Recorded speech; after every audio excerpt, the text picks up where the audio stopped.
Emily Kark founded Learning to Live Beloved Ministries in 2023 to help victims of sex trafficking in central Pennsylvania.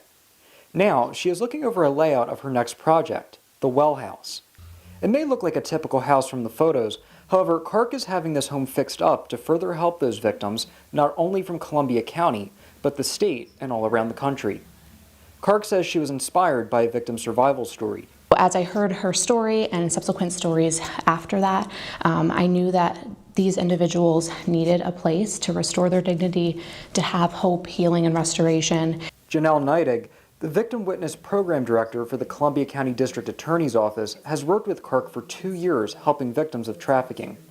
Neidig says she and Kark put their heads together to share resources and ideas when Kark was early on when she was planning for her organization and the Well House. We know she's a vetted resource at this point, and we've been able to send several referrals to her and have her provide assistance to those in need in regard to trafficking in our area. Kark says that the Well House is only a temporary refuge for victims of sex trafficking. However, she says a lot of recovery services will be available to help them.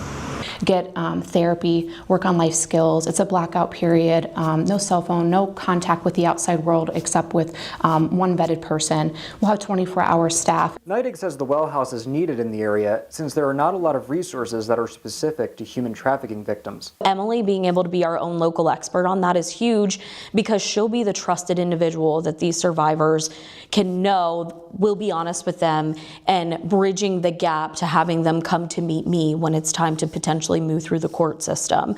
The location of the Well House is not public. Kark says the reason is not that they are worried about people coming after their clients, but rather for the victim's dignity. We don't want people driving by and kind of gawking. We want to be able to offer safety to someone when safety is a word long forgotten. We want to really be able to keep our word with that and allow people to just have a place of reprieve and privacy. Kark says most of their money for the Well House has come from private donors. She says they are planning to have some fundraisers and will apply for grant funding. Kark says they're looking for some long-term sustainability solutions. She says they are hoping to open the Well House in January of 2026. Justin Gick, Newswatch 16, Columbia County.